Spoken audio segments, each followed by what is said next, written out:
네, 오늘 저녁에 더불어민주당이 긴급 최고위원회의를 열고 각각 투기와 재판 민원 의혹을 받고 있는 손혜원, 서영교 의원에 대한 자체 조사 결과를 발표했습니다. 자유한국당은 청와대까지 묶어서 맹비난하고 있습니다. 나이트 포커스 오늘 세 분 전문가와 함께하죠. 장성호 건국대 행정대학원장, 이강윤 정치평론가 그리고 서기호 변호사 모셨습니다. 안녕하세요. 네, 안녕하세요. 안녕하십니까? 네. 자, 목숨도 걸겠다. 손혜원 의원은 이렇게 말하고 있고요. 서영교 의원은 일단 원내 수석 부대표 자리에서 물러났습니다. 주제어 보고 이야기 나눠보죠.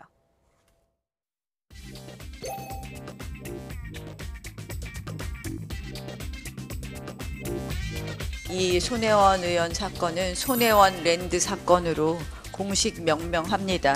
그냥 권력형이 아니라 초권력형 비리라는 표현을 드립니다. 김정숙 여사와 절친으로서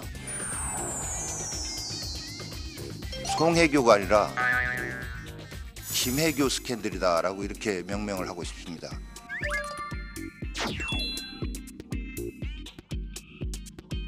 타워팰리스가 그 개발되고 이 분양되고 할 때 제가 그걸 왜 몰랐겠습니까? 안 했어요. 제 인생을 걸고 말씀드립니다. 차명 아닙니다.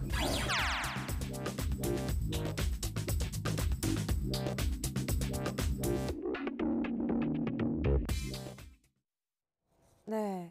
뜻밖의 김정숙 여사도 나오고 타워팰리스도 나오고 송혜교 씨까지 나왔습니다. 어떻게 된 얘기인지 지금부터 하나씩 풀어보죠. 먼저 민주당 지도부의 결정부터 좀 짚어볼까요? 네, 서영교 의원에 대해서는 네. 당직과 소속 상임위 이런 것들, 그러니까 갖고 있는 모든 모자, 직함을 좀 내려놔라, 벗어라. 그 대신 공식적인 윤리 징계 여기까지는 아직 가진 않았고요. 네. 사실 그렇게 한다는 것은 일부 시인하는 것이자 또는 자승자박이 될 가능성도 없지 않기 때문에 네. 일차적으로는 그 정도 선에서 하는 게 아닌가 싶고, 손혜원 의원의 부동산 다량 매입 건은 네. 제목만 보면 그리고 보도되고 있는 사건의 얼개만 이렇게 쭉 일별하면 오해의 대목, 오해의 소지가 상당히 네. 많은 것은 사실입니다. 그런데 이른바 좋은 의미의 알박기 또는 이곳이 부동산 개발업자에게로 급속히 넘어갈 우려가 있어서 네. 일단 좋은 의미의 알박기, 내셔널 트러스트 운동 이런 얘기도 나오긴 합니다만, 그런 선의가 최종적인 사건 얼개에 묻혀서 네. 좀 되고 있는 게 아니냐. 그래서 일단 당 차원에서 손혜원 의원에 대해서는 무슨 징계 또는 징계 네. 성격의 어떤 조치를 내리지는 않았죠. 네. 손혜원 의원의 어쨌든 입장을 최대한 포괄적으로 들어주겠다라는 네. 이야기인 것 같은데요. 긴급 최고위 논의 결과 듣고 와서 이야기 이어가겠습니다. 손혜원 의원의 SBS 보도와 관련하여 손 의원은 목포시 근대문화재 보존에 대한 각별한 관심과 목포 구도심의 역사 재생을 위해 관련 건물을 매입했다고 해명하였습니다. 지금까지의 정황을 종합하여 투기 목적은 없었다는 손 의원의 입장을 수용하였습니다. 그 외 제기된 문제들에 대해서는 추후 진행 상황에 따라 판단할 방침입니다. 네, 이렇게 손혜원 의원의 입장을 조금 들어주겠다는 것은 손혜원 의원이 워낙 굉장히 강경하게 항변을 좀 했다 그래야 될까요? 재산도 걸겠다, 의원직도 걸겠다 이렇게 이야기를 했는데요. 예, 손혜원 의원 측에서는 오늘 여러 가지 SBS 보도 이후에 모든 걸 다 걸겠다고 하지 않았습니까? 네. 당에서 이것에 대해서 일정 부분 수용한 모습을 보이는 것은 일단 팩트가 다 나왔다고 보는 것이 아닌가 이렇게 이제 판단이 드는데, 이것이 어디에서 나왔냐면 관보를 통해서 다 지금 공개된 거 아니겠습니까? 예. 관보를 통해서 16곳이 목포 일대 손혜원 의원들이 가지고 있는 집원 건물이 16개인데, 애초에는 사실은 이 지역의 건물이 4개밖에 없었는데 2017년 8월에 목포가 최초로 이제 이 대상 지역으로 거론이 됐고, 예. 그 후에 그 1년 뒤에 이것이 결정이 되지 않았습니까? 1년 사이에 9군데의 이 건물이 손혜원 의원 측에서 9개의 건물이 더 늘어났기 때문에 이것이 이제 우리가 보통 기자들이 추적한 것이 아니고 이것은 관보를 통해서 예. 공개가 됐다. 당에서 이것을 일정 부분 팩트로 본 것이고, 이렇게 봤을 때 과연 이것을 우리가 통상적으로 얘기하는 투기의 목적으로 볼 수 있냐? 이것의 투기에 대해서는 관점이 여러 가지가 네. 있는데 어떻게 보면 이것이 이제 정량 평가냐, 정성 평가냐 이런 것이 있습니다. 네. 양적으로 보면 이것은 투기가 맞다. 그러나 질적으로 이것이 들어가 보면 네. 손혜원 의원 측의 어떤 해명 이런 것들도 일정 부분 이해가 된다. 네. 그리고 그 진정성이 당으로서는 이해가 되기 때문에 향후 방송이라든가 야권에서 지금 상당히 강력하게 나올 가능성이 크지 않겠습니까? 네. 이거에 대해서 내부적으로도 아마 조율을 하지 않았나 싶고 이렇게 봤을 때 손혜원 의원이 이것에 대해 충분히 방어할 능력이 있다. 당에서는 이렇게 본 듯 싶습니다. 네, 질적으로 봐야 되느냐, 양적으로 봐야 되느냐 이렇게 어떤 방법을 써서 볼 문제냐 이 부분에 대해서는 쟁점별로 좀 짚어보도록 하죠. 먼저 손혜원 의원의 해명부터 듣고 오겠습니다. 제가 만약에 그게 차명이면 제가 전 재산을 그 국고로 환원하겠습니다. 이건 집안에 좀 어두운 그림자라 제가 구체적인 말씀을 드리고 싶지 않고요. 제 인생을 걸고 말씀드립니다. 차명 아닙니다. 네, 차명 아닙니다. 이 부분은 이제 건물을 그러니까 매입한 당사자로 되어 있는 조카 그리고 조카의 아버지이자 본인의 남동생이 건물을 매입했는지도 몰랐다. 이제 이 부분 때문에 이야기가 나온 건데요. 뭐 국민 고모다 뭐 이런 이야기도 나옵니다. 네. 쟁점을 조금 띄워주시죠. 네, SBS 보도를 보면 동생 아들에게 1억 원을 증여해서 창성장을 운영을 했고 정작 동생이 이 사실을 몰랐다 이 인터뷰를 주요하게 보도를 했고요. 예. 손혜원 의원은 이혼한 동생의 부인과 그 아들, 그러니까 본인의 조카를 위해서 한 것이고 나는 자녀가 없기 때문에 주변의 젊은이들을 많이 도왔다. 그래서 내 주변 지인들은 다시 태어나면 네 조카로 태어나고 싶어 이런 말도 많이 한다 그러거든요. 어떻게 보셨습니까? 충분한 해명이 되나요? 서기호 변호사님? 예, 지금 본인이 뭐 의원직도 내놓겠다, 목숨도 내놓겠다 이렇게 굉장히 결백을 단호하게 이야기하는 걸 네. 보면 어느 정도는 해명이 되는 거 아닌가 이런 싶은 생각은 드는데요. 네네. 이제 이런 뭐 투기 의혹이나 차명재산 의혹이라는 것들이 말 그대로 의혹을 제기하다 보면은 끝이 없기 때문에 네.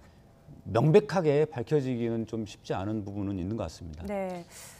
예, 매입 시점과 그다음에 매입 건수 지금 뭐 네. 현재까지 밝혀진 건 10채라는 예. 거 아닙니까? 손 의원 측에 의해서 구매된 게. 네. 그리고 매입 자금, 그다음에 매입자의 명의 네. 이런 것들이 상당한 오해를 불러 일으키고 있는 것 같아요. 네. 그리고 사건을 취재 기자처럼 낱낱이 가르마 타듯 열심히 읽고 추적하는 사람이 과연 몇이나 네. 되겠습니까? 언론 수용자 중에서는. 그러면 제목 정도만 보면 당연히 그런 오해를 삼직한데 목포 현지 언론에서는 그동안 이것을 몇 년 전부터 상당히 소상히 보도를 해왔고요. 네.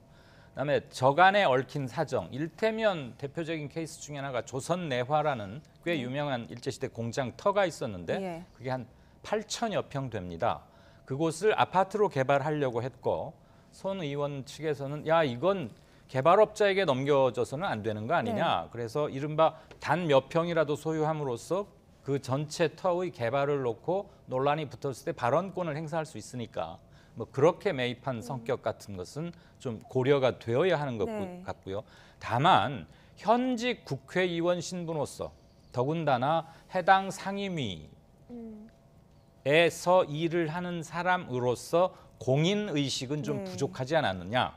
자기의 행위가 어떤 파장을 몰고 올지에 대해서 아무리 의도가 순수했다 네. 하더라도 자기가 공인이자 해당 소속 상임위원회에서 주도적으로 이런 것을 해왔기 때문에 그런 점에 대해서는 좀 불찰이 있었다. 네. 저는 그렇게 봅니다. 시점과 뭐 이거 시점을 보더라도 약간 의심할 만한 네. 오해의 소지가 있는 것이 이제 두 군데가 저는 보이는데 정부 도시재생특위에서 대상 지역 목포 근대역사문화공간 지정을 하기 위해서 2017년 8월인데 이때 당시에는 이제 부동산이 4건인데 네. 그 후 1년 안에 9건이 더 늘은 것 아니겠습니까? 이런 것들이 이제 부적절하게 보이는 것이고 야권에서는 그리고 이때 당시에 손 의원인 SNS에서 글을 올린 것이 목포에 절대 집 팔지 말아라. 또 목포를 제1의 관광지로 만들겠다. 이런 것들이 이제 오비락적인 그런 측면입니다. 거꾸로 이것에 대해 해석을 해보면 이것을 사전에 인지하고 이런 말을 한 것이 아닌가 이렇게 이제 오해 소지가 있는 것 같고 방금 그 청장성 문제 조카들한테 그런 거 뭐 게스트하우스 얘기도 하지 않았습니까? 이거에 대해서 문화재가 지정되자마자 청장성 홍보에 SNS를 통해서 나섰다는 것. 이것은 누가 보더라도 오해의 소지는 있는 것이고 이것에 대해서 손혜원 의원이 이 타이밍이라든가 시점에 대해서는 충분히 앞으로 소명을 할 필요가 있다고 봅니다. 네, 그러니까 선이냐 악이냐 이게 문제의 본질이 아니다 이제 이런 이야기들이 나오고 있는 거고요. 피감기관의 피감기관을 다루는 상임위 간사가 이런 일을 해도 되느냐 이게 문제다 이런 문제의식들이 나오거든요. 자유한국당 이수희 비대위원의 목소리로 대신 들어보겠습니다. 손혜원 의원 이 사건의 본질은 국회의원이 내부 정보를 이용해서 아니면 미공개 정보를 이용해서 부동산 투기를 했다는 게 본질이 아닙니다. 그 목포 근대가옥 개발을 빙자해서 본인의 그 문광희 간사 지위를 이용해서 세금을 투입받게 해서 손혜원 랜드를 목포에다가 만들려고 했던 거 그게 이 사건의 본질입니다. 단순한 투기가 아니라는 거죠. 손혜원 의원이 K스포츠재단 미르재단 청문회 때 한 그 표현 그대로 하면 큰 그림을 그린 겁니다. 내가 문광희 간사니까 여기를 등록문화재나 기타 어떤 그 세금을 투입받을 수 있는 그런 개발지구로 만들고 그 사이에 조카들 이름 빌려서 부동산들 사들이고 그러면서 본인이 거기에 손혜원 랜드를 만들려고 했던 겁니다. 네, 오늘 이 내용 관련해서요. SBS는 이익 충돌 금지 원칙이라는 부분을 상당히 주요하게 소개를 하면서 계속 강조해서 보도를 했습니다. 공직자가 공익과 부딪히는 사적인 이익을 추구해서는 안 된다라는 원칙인데 자, 서기호 변호사님 이게 그냥 원칙이나 윤리의 수준에 머물러 있는 문제입니까? 아니면 법적으로도 오늘 한국당이 지적한 것처럼 부동산 실명법, 부패 방지법 이렇게 연결이 될 수 있는 건가요? 뭐 부동산 실명법은 이제 실명으로 거래하지 않을 경우에 이제 처벌하는 조항인데 지금 차명 재산 의혹에 대한 부인하고 있는 상황에서 어떤 아직까지는 법률 위반이라고까지 할 정도의 내용은 지금 안 보이는 것 같습니다. 또 한 가지 그 이수희 의원님인가요? 큰 그림 그리는 거다라고 하시면서 손혜원 랜드라는 주장을 했는데. 이 부분은 좀 이런 의문이 좀 있습니다. 보통 어떤 지역의 개발 사업의 경우에는 그 지역구 국회의원이 정적으로 나서게 되는데 박지원 의원님은 정작 그 투기 아니다 이런 이야기를 하고 있고 오히려 지금 손혜원 의원을 감싸고 있지 않습니까? 많이 집값을 올려줬다, 그렇죠. 고맙다 이런 얘기도 목포에 이런 개발지구를 만드는 문제는 지역구 의원의 어떤 입장이나 이런 거 없이 손혜원은 목포와 아무 관계가 없는 분인데 어떻게 이것을 만들 수 있다는 것인지 요거는 조금 좀 근거 없는 의혹 제기 같습니다. 네, 서기호 변호사님은 의정 활동을 하셨으니까 실제로 이런 문제가 있을 때 조금 둔감하게 놓치고 지나갈 수가 있는 건지 아니면은 어떠셨겠어요, 의원님, 변호사님이라면 의원 시절에? 일단은 그 의혹 제기는 있을 수 있는데요. 여러 가지 좀 의문점도 있긴 하고 하지만 이것이 이렇게 손혜원 랜드를 만들려고 했다라는 거라든가 그다음에 투기라든지 이런 어떤 단정적으로 할 수 있는 것은 좀 아직은 아닌 것 같습니다. 그러니까 손혜원 의원의 입장에서 내가 여기에 내 지인이나 주변 사람들을 추천을 해서 여기다가 좀 건물을 소유하게 했고 문화적인 가치가 상당한 공간이다. 내가 마침 문광희 간사다. 그래서 그런 이야기들을 했을 때 이게 문제될 수도 있겠다. 이런 생각을 의원들이 일반적으로 하는 건지 놓치고 지나갈 수 있는 건지요. 그러니까 정치적으로 문제 제기가 나올 수는 있겠다라고 이제 좀 노련하신 분들은 정치를 오래 하셨던 노련한 분들은 그런 감각이 있죠. 그런데 손혜원 의원은 이제 초선 의원이다 보니까 아마도 그 부분에 대해서는 좀 둔감하셨던 건 아닌가 싶습니다. 일단 개인적인 의견이시고요. 일단 정치에 굉장히 노련한 분 그리고 목포가 지역구인 민주평화당 박지원 의원의 생각을 들어보고 오겠습니다. 나는 손혜원 의원이 40% 거기에다 샀다고 그래서 야, 이 목포에 해외 투자 유치가 들어왔구나. 얼마나 반갑든지요. 그랬는데 지금도요. 예. 목포에 그런 빈 건물, 빈 가게, 빈 집이 많으니까 예. 투기했다고 생각하시는 분들이 와서 좀 사줬으면 좋겠어요. 또 물론 우리 목포 시민들은 그런 분 있어요. 야, 우리 목포 시민이 사야지. 저렇게 개발되는데 외지 사람들이 사면은 돈이 다 목포 외로 나가지 않느냐. 그렇게 생각하시면 지금 뭐 목포시 입장에서는 손혜원 의원한테 고마워야 한다는 말도 있고 또는 우리가 지금 이 사업을 가지고 왔는데 왜 손혜원 의원이 한 것처럼 비춰지느냐 이런 얘기도 있고 목포시에서는 상당히 당혹스럽다는 목소리도 일부 들리고요. 뭐 목포시에서는 이것에 대해서는 이제 사전 정보가 유출이 돼서 이제 그때 당 이제 간사 아닙니까? 네. 그렇기 때문에 정치적으로 이용을 당하기 때문에 앞으로 이 사업이 훼손될 우려가 상당히 크기 때문에 지역 발전에 저해용이 될 가능성이 크다. 이렇게 보면은 이것이 나쁜 쪽으로 하면 지역 주민들도 이것이 이제 안 좋게 생각할 수밖에 없는 것이고 예. 박지원 의원이 저렇게 칭찬성 저런 발언을 하는 것은 지역구 의원으로서는 지금 목포는 수도권보다도 훨씬 더 발전이 낙후된 지역 아니겠습니까? 이런 데서 문화관광 특구라든가 이런 것을 만들므로써 그 지역구의 의원이 이런 것들이 외부적으로 위치가 된다는 것은 그 지역 그 의원이 그만큼 더 성과를 내는 겁니다. 지역 주민한테. 그래서 이거에 대해서 적극 옹호하는 것 같고 이것은 어떤 식으로 보면은 뭐 정치적인 그런 방어막을 친다고 저는 보지는 않고 네. 지역 발전을 위해서는 이런 것들이 각 지역 지자체별로 각의 특성 사업이 있지 않습니까? 네.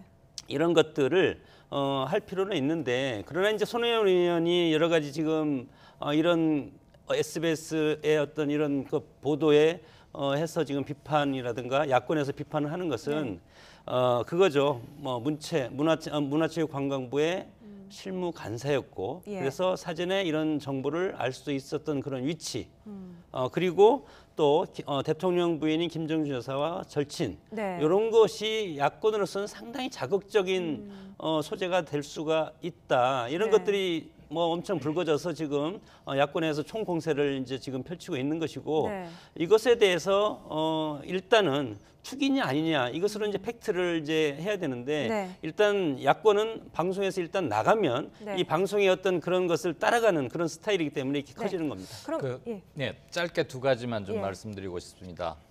특정 의원을 옹호하거나 그럴 생각은 전혀 예. 없고요. 저는 뭐 정치적으로 매우 투명한 상태니까. 일단 손혜원 랜드라는 이름은 상당히 과장된 이름이다. 물론 뭐 잘 이름 붙이는 게 정치적 능력 중에 하나일 수 있겠습니다만 의도적인 네이밍이라고 봐야겠죠. 그 목포 근대 유적거리가 약 1.8km, 그러니까 한 2km쯤 되는 거죠. 천천히 걸으면 한 35분, 40분 정도가 됩니다. 근데 거기에 집 10채를 샀다고 해서 그것이 손혜원 랜드로 되는 것은 물론 아니겠고요. 그리고 그곳에 있는 집들이 굉장히 작습니다. 네. 일제시대 적산 가옥이라는 거. 그래서 그건 좀 과장된 측면이 있다. 다만 오얏나무 밑에서 갓근을 고쳐매지 말았어야 한다는 옛말은 네. 지금도 여전히 유효하다고 생각합니다. 네, 또 하나, 네. 문화재라는 게 어느 한 특정 개인이 또는 몇몇 사람이 보호하고 싶은 네. 건축물을 개인들이 뜻을 모아서 사서 개발업자에게 넘어가는 걸 방지하고 네. 뜻은 좋습니다만 문화재 지정은 그렇게 되는 게 아니죠. 네. 중앙정부나 중앙정부로부터 위임받은 지방정부가 정확한 엄격한 심사와 기준을 통해서 문화재로 지정을 하면 그때부터는 국가가 관리하고 유지하는 겁니다. 네. 개인들의 가상한 노력은 그런 분위기를 조성하고 애향운동 차원에서 또는 도심 재생 차원에서는 의미를 획득할 수 있을지 모르나 네. 그게 의원이었다 하더라도 개인적 차원에서 진행되어서는 안 되는 것이죠. 네. 손혜원 의원은 그것이 정말 아깝고 자칫 잘못하면 개발업자에게 넘어갈 수도 있다면 해당 상임위원회에서 정책을 만들도록 해당 관청에게 지도를 하고 호소를 하고 붐을 조성하고 이렇게 하는 데서 끝났어야 된다고 봅니다. 지금 손혜원 랜드라는 그 명칭 자체가 그렇게 가리키는 것 자체가 이제 사안을 굉장히 부풀린다 이런 말씀을 그리고 해주셨는데 정치 공세적 의미가 있는 네이밍이죠. 예, 그렇죠. 그런데 김혜교 스캔들이라는 말까지 지금 나왔어요. 여기서 이게 무슨 말이냐? 김정숙 여사, 손혜원 의원 그리고 서영교 의원을 합해서 자유한국당이 이걸 김혜교 스캔들이라고 본다 이렇게 이야기를 하고요. 청와대는 아주 발끈했습니다. 예의와 선을 지켜라 이런 입장을 내놨는데요. 초권력형 비리다라는 야당의 공격 어떻게 보십니까? 기본적으로는 이제 이 권력형 비리라고 하려면 그 권력형 비리의 그 연결고리가 밝혀져야 되는데 손혜원 의원이 과연 영부인 김정숙 영부인 여사의 권력을 등에 업고 했다라는 어떤 증거가 있느냐 여기에 대해서는 지금 전혀 밝히지 못하고 있는 상태거든요. 그런 상태에서 막연히 초권력형 비리 이렇게 연결시키는 것은 좀 무리한 정치 공세라고 생각이 되고요. 굳이 따지자면 손혜원, 서영교 의혹 그 두 사람의 문제이겠죠. 김정숙 여사까지 같이 연결할 문제는 아닌 것 같습니다. 네, 지금은 손혜원 의원은 뭐 나는 전 재산도 걸고 의원직도 걸 테니까 뭐 SBS 이제 보도한 취재진을 향해서는 무엇을 걸겠는가 뭐 이런 식으로의 반격에 나섰는데요. 지금 오늘도 추가 보도가 계속해서 나오고 있고요. 지금 상황에서 손혜원 의원의 기존의 설명들 아직도 좀 충분히 납득 가능하고 해명이 가능한 수준인가 아니면 더 적극적인 무엇인가가 나와야 된다고 보이십니까? 근데 더 적극적인 무엇이 나올 수 있는 상황은 아니라고 봅니다. 일단 팩트가 다 나와 있고 이건 관보를 통해서 누구나 다 확인하고 접근할 수가 있는 이런 사실관계이기 때문에 당에서도 더 이상 대처할 게 없다 이렇게 판단이 하는 것이고 그러면 이것이 투기냐 아니냐 이렇게 생각했을 때 저는 이제 개인적으로 보면 손혜원 의원은 그래도 집권 여당이고 대통령 영부인과 가깝다는 걸 누구나 다 아는 거 그리고 문화체육관광부 간사 위치에서 이것을 국민들이 누구나 보더라도 이건 투자로 볼 수는 있다. 투자로 보는 것이 나쁜 것은 아닙니다. 자본주의 사회에서 나쁜 것은 아닌데 다만 책임 있는 정치 지도자로서 보면은 보존과 활용 제도를 통한 입법화 이것에 대해서 더 많은 힘을 쏟아야 될 텐데 제가 지금 입법 그 법률안 제출한 것을 보니까 아직 국회에 계류 중인 건데 무형문화재 보존 및 진흥에 관한 법률 일부 개정안 또 아시아 문화중심 도시 조성에 관한 법률 일부 개정안 이런 것들이 지금 제출돼 있고 이것에 대해서 아직은 입법화가 되지 않은 상태인데 이것도 마찬가지로 그러면 국민들이 또 이제 오해할 가능성이 있는 것이 이런 것을 하면 이 지역, 목포 지역을 겨냥해서 한 것이 아니냐 이렇게 또 역으로 비판받을 가능성도 있는데 그런 것을 떠난다면 저는 또 해명할 것은 저는 없을 거라고 봅니다. 네, 뭐 투기에 대한 생각은 갈릴 수 있겠지만 일단 국회의원으로서의 윤리, 처신 이 부분에 이제 조금 더 초점이 맞춰지는데 이 부분은 아까 서기호 변호사 말씀하신 것처럼 초선 의원의 미숙함만으로 덮고 넘어갈 수 있는지는 조금 더 상황을 지켜봐야 될 것 같습니다. 서영교 의원에 대해서는 민주당이 다소 다른 판단을 내렸는데요. 듣고 오시죠. 임종원 전 차장 추가 기소 공소장에 서영교 의원이 언급된 건과 관련해서는 서 의원이 당과 사법개혁에 부담을 줄 수 있다는 판단하에 수석 부대표 및 관련 상임위 위원 사임 의사를 밝혀왔고 이를 수용하였다. 네, 이건 아무래도 이제 법조인 출신이시고 국회에도 계셨으니까 서기호 변호사께 좀 여쭤보고 싶은데 이제 문제의 발단은 서영교 의원이 국회에 파견 와 있는 판사를 방으로 불러서 지인의 재판과 관련된 이야기를 했다는 거 아니겠습니까? 네, 그렇습니다. 일반 국민들이 생각할 때는 국회에 왜 판사가 가 있으며 의원들이 부른다고 판사들이 왔다 갔다 하나 이 부분 사실 굉장히 의문이거든요. 우선 파견 판사 제도에 대해 설명을 드리면 1990년대에 먼저 검찰에서 검사를 파견했었습니다. 그러자 2000년대 들어서면서 법원에서도 우리도 파견할 수 있게 해달라. 재판할 일이 없는데 왜 거기 가 있는 거예요? 그러니까 재판을 하러 파견된 게 아니고요. 법원 행정처에서 국회 법사위에 회의를 참석을 지속적으로 하니까 그럴 때마다 이제 국회와의 연결고리를 담당하게 하기 위해서 국회에 상주를 시킨 겁니다. 소통을 매끄럽게 할 메신저 개념으로 이제 한 명이 가 있는 건가요? 그런 셈이고요. 또 국회 법사위 입장에서 보면은 판사가 국회에 상주하고 있으면 여러 가지 법률 자문을 요청하거나 또는 법원에 어떤 요청할 부분이 있을 때 좀 편리한 부분이 있어서 서로 간의 이해관계가 맞아떨어져 가지고 지금까지 이 제도가 계속 이어져 온 겁니다. 네, 서영교 의원이 그래서 이제 불러서 여러 가지 뭐 부탁을 했다는 게 지금 내용이 나오는 건데 그렇게 의원들이 판사들하고 자주 접촉하고 이야기를 하고 그렇습니까? 그러니까 파견 판사는 정확하게 말하면 이제 자문관이라고 표현을 하는데요. 그 자문관은 이제 일반적인 우리가 생각하는 재판하는 판사가 아닙니다. 그 국회에 파견되어 있는 2년여 동안 그 사람은 판사의 신분이긴 하지만 그 사람이 하는 일은 재판이 아니라 그 국회와의 연결고리 그 네. 역할을 하는 거기 때문에 이 국회 법사위 의원들이 그 파견 판사를 어떤 자기 측근 보좌관은 아니지만 네. 공통된 보좌관 정도로 생각을 하면서 활용을 많이 하고 있습니다. 네, 일단 서영교 의원은 그 보도된 날짜 2015년 5월 18일에 광주 5.18 행사에 참석했다. 마침 5월 18일이었고요. 만난 기억이 없다 이렇게 이야기를 하고 있어요. 그러면서 그날 스케줄을 저렇게 상세하게 공개를 했습니다. 뭐 사진도 있어요. 그때 당시 사진도 같이 공개를 했고요. 나름의 알리바이라고 해야 할까요? 이런 것들을 공개를 한 건데요. 네.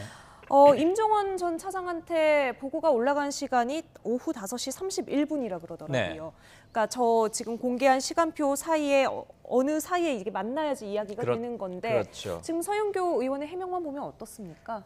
일단은 지금 사법농단 사건의 공소장에 검찰이 적시한 여러 가지 정황과 증거 중에 나온 거 아닙니까? 네.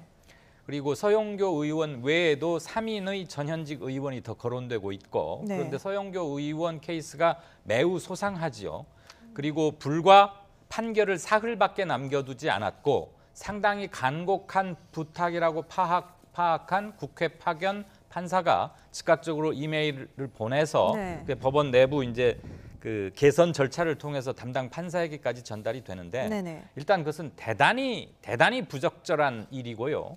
내가 국회의원이고 이 정도 의원이고 의정 활동을 하고 있고 법사위 소속이라면 네. 이 정도 부탁쯤이야 해도 되는 것 아니냐라는 의식이 만약에 조금이라도 깔려 있었다면 네. 그런데 인간의 언행 중에 의식이 반영되지 않은 것이란 거의 없다고 보는 게 네. 상식 아니겠습니까? 그렇다고 보면 이건 굉장히 빗나간 행동이다. 네. 그런데 이게 비단 서영교 의원뿐만이 아니고 현재 드러난 것으로 실명이 드러나고 진술이 확보된 게 4명입니다. 네. 그리고 여야 모두 가릴 것 없이 이루어졌었고요. 네네. 그렇다면 최소한 우리가 어디까지 추정할 수는 있겠느냐. 상식적 추론으로 미뤄볼 때 이게 그렇게 특수한 몇몇 의원들만의 떼부리기식 민원이라기보다는 네. 이 정도는 할 수도 있었고 국회에 나와 있는 판사는 이런 거 연락하라고 있는 거 아니냐. 그 점에서 일단 사달의 네. 원인이자 아주 잘못 빗나간 첫 번째 걸음이라고 생각합니다. 네, 문제의 지인 아들은 강제추행 미수죄로 선고를 앞두고 있었고 이후에 벌금형으로 500만 원을 선고를 받았습니다. 서영교 의원의 뭐 부탁이 만약에 있었다면 실제로 입김이 작용했다 이렇게 볼 수 있는 판결인가요? 예, 그렇습니다. 우선적으로 서영교 의원께서 이 알리바이를 제시를 했는데요. 그 알리바이 제시한 거에 따르더라도 오후 3시 30분부터는 국회에 있었습니다. 그렇기 때문에 잠깐 동안에 이런 청탁은 사실 뭐 30분 이상 길게 할 필요가 없습니다. 예. 5분이어도 충분히 가능하거든요. 네. 그 5분 정도, 10분 정도 짧은 기간 동안 자신의 의원실에 파견 판사를 불러서 얼마든지 청탁이 가능하고 실제로 그 파견 판사가 당시에 서영교 의원으로부터 들었던 이야기를 네. 매우 구체적으로 이메일로 법원행정처장에게 보고를 합니다. 네. 그러면은 그 2015년 5월 달에 있었던 그 당시 상황에서 파견 판사가 서영교 의원으로부터 듣지도 않은 말을 지어내서 네. 이메일로 보낼 이유가 없습니다. 예. 그것은 객관적으로 남아있는 물증이고 네. 이번 사법농단 수사 과정에서 압수수색 통해서 확보된 물증이기 때문에 네. 이 물증이 있음에도 불구하고 그 만난 적도 없다라든가 네. 또는 그냥 단순히 억울한 사연을 전달했을 뿐이다라는 그런 추상적인 청탁을 했다는 해명은 네. 좀 믿기 어려운 부분입니다. 네, 그리고 이게 또 검찰 수사 과정에서 나온 거니까요. 임종원 전 차장 공소장에서 나온 내용인데 여기 전현직 의원들의 재판 거래 정황 여러 가지가 뭐 적혀 있습니다. 서기호 변호사님도 여기에 등장을 하세요. 저는 청탁과 관련해서 등장이 네. 아니고 그렇죠. 청탁에 관련 등장한 게 아니고 오히려 네, 공소장에 등장을 하죠. 저는 사법농단 피해자로 등장하죠. 네. 그러니까 저희가 상고법원에 대해서 당시에 가장 원칙 선명하게 반대를 하니까 법원행정처에서는 오히려 서기호 의원에 대해서는 압박 전술로 가자 해가지고 서기호 의원의 그 재임용 탈락 취소 소송에 대해서 재판에 개입해가지고 빨리 선고를 하게 만드는 이런 식으로 재판에 개입을 한 거고요. 거꾸로 나머지 4명의 의원들은 참고 부분에 찬성하거나 또는 유보적인 입장을 갖고 있었던 분이다 네. 보니까 이분들한테는 그분들의 재판 청탁을 받아들여서 이분들이 상고법원에 적극 찬성하게 만든 이런 내용입니다. 그러니까 상고법원이라는 이슈를 놓고 전병헌, 노철래, 이군현 전 의원에 대해서는 그리고 서영교 의원까지 포함해서 좀 우호적인 반응을 보여주고 반대로 서기호 전 의원, 지금 변호사이신 전 의원께는 압박 전술을 썼다 이렇게 지금 분석을 하고 계시는 거군요. 예, 그 임종원 공소장에 그렇게 돼 있습니다. 네, 지금 대법원이 전문위원 제도를 아예 없애겠다 이렇게 발표를 했는데 자문관은 남아 있어요. 실효성이 있는 대책입니까? 예, 자문관까지 완전히 폐지돼야 진정으로 제대로 된 조치인데요. 이번에 서영교 의원 사건에서 문제됐던 그 파견 판사도 자문관입니다. 네. 자문관은 경력 10년 차 정도 되는 판사가 배치되는데 주로 이 전문위원처럼 어떤 법 개정안, 네. 검토 보고서 등을 연구하는 것이 아니라 주로 어떤 허드렛 일을 주로 합니다. 네. 의전이라든가 또는 의원실을 돌아다니면서 보좌관들과 친분을 쌓아놓고서 어떤 나중에 그 대법원 국정감사 같은 거 있을 때 네. 어떤 게 질의를 할 것인지 좀 미리 알아내고 행정처에 보고하고 네. 이런 역할을 하거든요. 네. 그 전문위원과 자문관 관련해서 짧게 한마디 첨언 드리자면요. 네. 유인태 국회 사무총장이 기자들을 만나서 이랬습니다. 전문위원들이 정말 전문위원으로서의 일을 하는 것이라기보다는 기관 간 네. 연락이나 때로는 뭐 청탁, 민원 이런 소위 거에 말하는 대관 업무라고 네, 하죠. 소통 채널로 악용되는 경우가 많았다. 네. 그래서 아예 법사위 전문위원 자체를 근데 검사와 검찰과 법원에서 한 명씩 오는 게 상례였는데 네. 그걸 취소하겠다. 그랬는데도 불구하고 그리고 대법원에도 그런 뜻을 전달했는데 대법원에서 법사위원을 한 명 국회에서 네. 이번에 뽑겠다고 했는데 거기서 판사를 한 명 지원을 시켰어요. 네. 그래서 유인태 사무총장이 연락을 했답니다. 네. 부적절한 사람인데 일부러 지원을 하면 우리는 탈락시킬 게 불가피하니까 네. 서로 난처하다. 지원 자체를 좀 철회해 달라라고 네. 했다는 게 가장 최근까지의 유인태 총장이 밝힌 팩트거든요. 예. 그렇다면 법원 측에서도 시대의 흐름과 더군다나 이번 사건에서 전문위원이 했던 역할 그것에 대한 성찰이 당연히 필요하다고 봅니다. 네. 그리고 이런 것은 차제에 분명히 멈춰져야 할 관행이 아닐까 알겠습니다. 싶습니다. 네, 사법부는 국가 권력에서부터 독립이 되어서 국민의 권익을 지켜주는 최후의 보루가 되어야 될 텐데 이 사법부에서 왜 판사가 입법부에 가 있는지 이 부분에 대해서 몰랐던 국민들도 많거든요. 서영교 의원 논란과는 별개로 우리 사회에 또 새로운 질문을 던져준 사건이 아닌가 싶습니다. 서기호 변호사님은 여기서 먼저 인사를 드리도록 하지요. 오늘 도움 말씀 주셔서 감사합니다. 네, 감사합니다. 네, 자유한국당 차기 당권 경쟁 이야기도 조금 들어보도록 하지요. 먼저 주제어 보고 오겠습니다.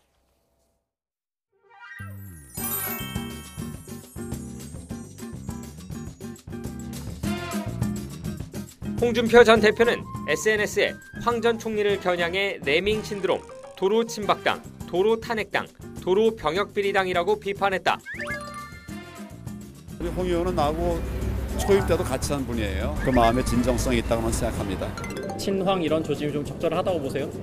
글쎄요, 뭐 아직은 좀 과장된 측면이 없지 않다고 보고요. 사실상 적절하지 않다 이렇게 받아들여지는데 유도하지 마세요.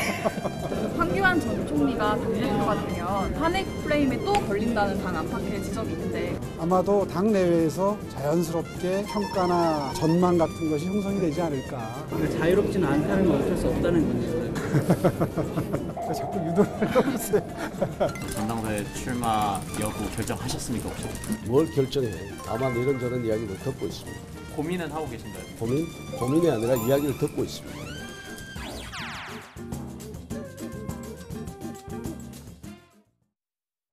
네, 자유한국당 전당대회 2월 27일, 다음 달 27일이죠.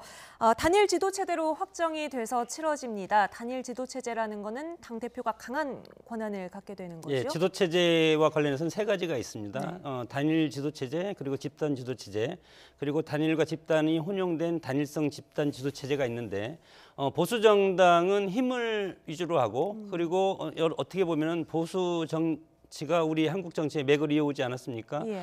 그렇기 때문에 강력한 리더십을 원하는 쪽이 보수 정당이고 네. 그리고 지금 집권한 문재인 정부가 집권한 민주당, 과거의 새천년 민주당부터 과거의 야당사, 그때 당시 야당이죠. 예. 야당사를 보면은 다양한 계파들이 서로 힘을 합쳐서 시너지 효과를 해서 보수 정당을 뛰어넘는 그런 것들이 과거에 우리 한국 정당의 패턴이었고 네. 그런 측면에서 보면은 역시 보수 정당의 기치로 내세운 한국당은 네. 단일 지도 체제를 했고 단일성 집단 지도 체제는 대표와 최고위원이 같이 협의해서 하는 이런 것들이 이제 혼합해서 하는 것이 이제 단일성 집단 지도 체제인데 네네. 한국당의 여러 가지 정당의 지금까지 전통을 우리가 살펴보면 집단 지도 체제 같은 것을 서로 해서 서로 난타전을 벌이고 협의하고 그런 과정에는 상당히 익숙하지 않은 네. 그런 정당의 역사성이 있기 때문에 단일 지도 체제로 지금 결정하지 않았나 이렇게 봅니다. 네, 단일 지도 체제로 가면서 당권 경쟁은 당연히 더 그러면 치열해질 수밖에 없겠죠. 권한이 커지니까요. 그렇죠. 이제 정치적 수순이 당연히 이제 상당히 빨리 펼쳐질 것 같고요. 네. 그간 비대위 체제에서 당 개혁 또는 네. 쇄신 이것을 추진해 왔습니다만 약간 무질서해 보이는 측면도 있었고 네. 좀 잡음도 상당히 있었어요. 이를테면 뭐 전 변호사를 예. 뭐 문자로 해촉한다거나. 그런데 이제 룰과 사람이 서서히 드러나고 있습니다. 즉 선이 보인다는 거죠. 예. 일단 룰은 단일 지도 체제로 한다는 것이니까 상당한 새 대표에게 상당한 권한이 갈 수밖에 없고요. 네. 불과 총선이 있는 것이고. 그렇다 보니까 신경전이 상당히 치열해지는 모습이고 그렇습니다. 홍준표 전 대표 지금은 뭐 삭제를 했다 그러는데 레밍 신드롬 이런 거를 얘기를 해가지고 게다가 황교안 전 총리가 예. 어떤 여론조사에서건 2, 3위 안에 안정적으로 들고 있던 황교안 전 총리가 입당함으로써 네. 사람의 파장, 국면도 하나 바뀌었죠. 네. 레밍 이거 참 좀 비아냥거리고 좀 레밍이라는 게 이제 설치류, 예, 설치류가 이제 한꺼번에 같이 막 한 곳으로 그렇죠. 몰려가는 그 현상을 무의식적으로 막 우 떼지어 몰려다니는 것을 네. 이렇게 하는데 나중에 표현은 바꿨습니다만 네. 상당히 평가절하하고 좀 비아냥거리는 듯한 어투인데 평소 홍 전 대표의 네. 말하는 스타일 보면은 뭐 충분히 짐작 가능한 일이고요. 오. 어쨌거나 그것은 상당한 적수 내지는 긴장하고 있다는 것의 반증으로도 읽어줘야겠죠. 네, 실제로 황교안 전 총리는 어떻습니까? 전당대회까지 많이 남아 있는 상황은 아닌데 뭐 충분히 뭐 수월하게 뭐 전당대회까지 갈 수 있다고 보시는지.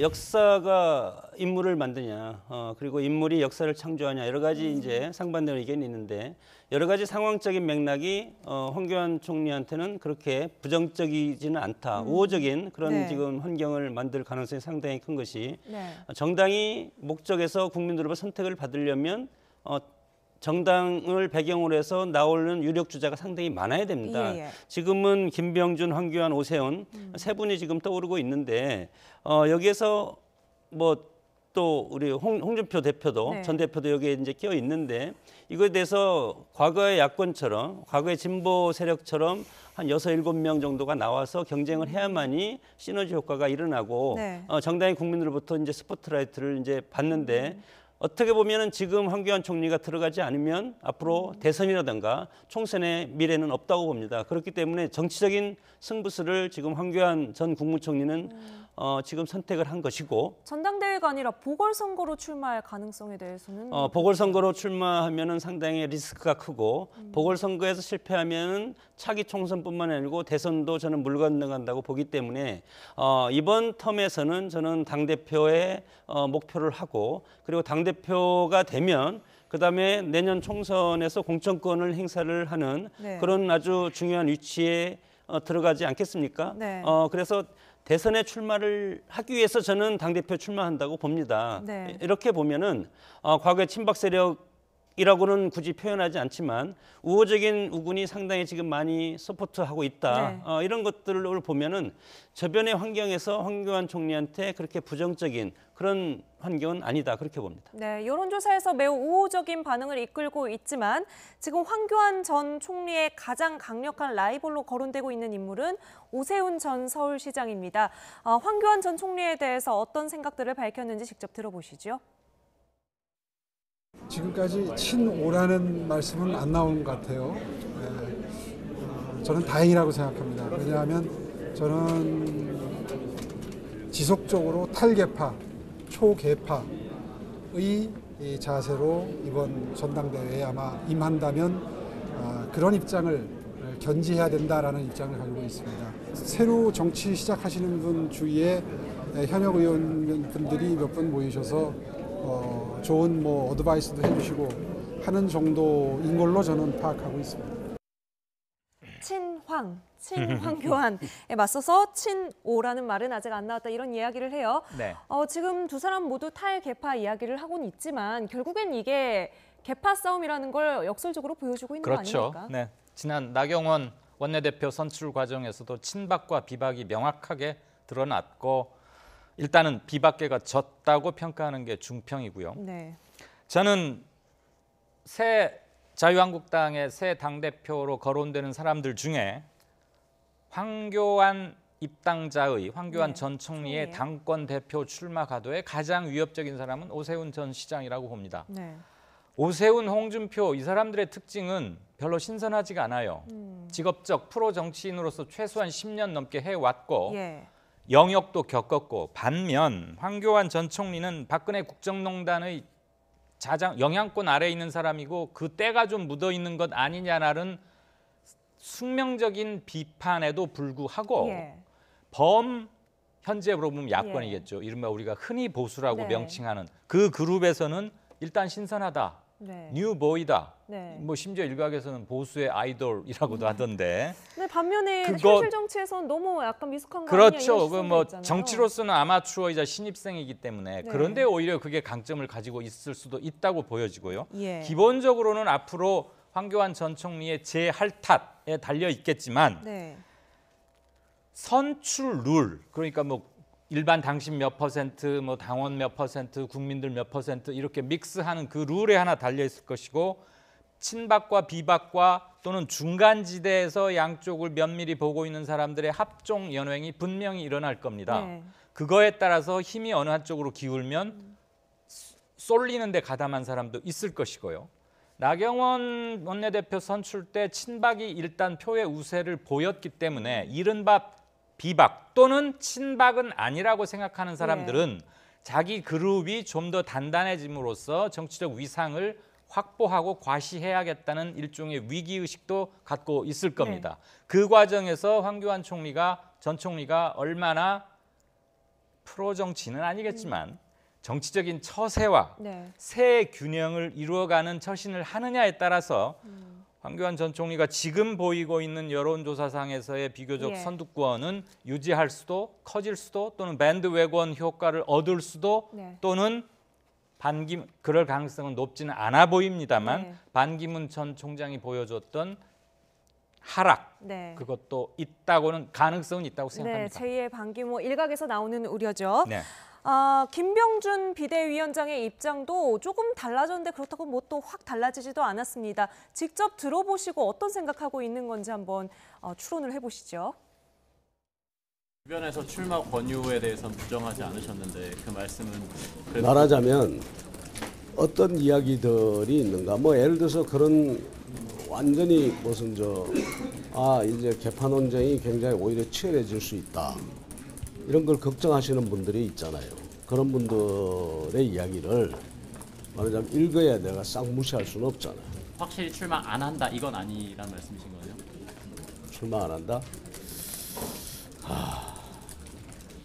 지금은 내가 출마 안 하는 쪽으로 가닥이 쳐져 있어요. 그런데 이제 이 권유하시는 분들이 여러 가지 이유를 가져오는데 그 이유가 합당한가를 지금 생각하고 있는 거예요. 출마 안 하는 쪽으로 가닥이 잡혀 있는데 권유하시는 분들이 여러 가지 이유를 가져오는데 그 이유가 합당한지 생각하고 있다는 게 어떤 이야기인가요? 본인이 정답을 말씀을 하셨다고 봅니다. 당이 어려울 때 탄핵 프로그램에서 지금 극복하는 과정 아니겠습니까? 여기에서 구원투수로 들어온 분이 비대위원장이라는 분인데 비대위원장이 당을 추스려 놓고 본인이 다시 당대표로 출마한다는 것은 저는 맞지 않다고 봅니다. 그렇기 때문에 김병준 비대위원장도 마찬가지로 저는 당대표에는 출마하지 않을 것이다. 다만 향후 한국당의 보수정당으로 탈바꿈에 있어서 과거에 노무현 대통령과 같이 했던 그런 것도 있지만 앞으로 보수 정당이 다시 서는 데 있어서 꾸준히 정치적 영향력을 행사할 수는 있을 것이다. 네. 그러나 다만 당대표 선거를 통해서 어느 분이 당대표가 되고 그분과 그분의 어떤 그 이념적인 지향이 김병준 지금 현재 비대위원장의 어떤 이념적 칼날을 어느 정도 네. 차용해 주냐 못하냐에 따라서 정치적인 갈등이 될 수도 있고 네. 아니면 당의 큰 자산이 돼서 다음 대선까지 끌고 갈 수 있는 그런 어떤 그 정권 창출한 그런 경험이 있지 않습니까? 네. 이런 것들이 앞으로는 여러 가지 우여곡절 끝에 이제 펼쳐질 텐데 그것은 앞으로 시간을 두고 지켜봐야 할 부분이라고 봅니다. 네, 알겠습니다. 황교안 전 총리의 등판 이후로 자유한국당 사소한 말 한마디에서도 미묘한 기싸움 또 견제가 느껴지고 균형 잡기 어떻게 되어갈지 계속해서 지켜보게 되겠습니다. 지금까지 장성호 건국대 행정대학원장, 이강윤 정치평론가와 함께했습니다. 두 분 오늘 함께해 주셔서 감사합니다. 고맙습니다.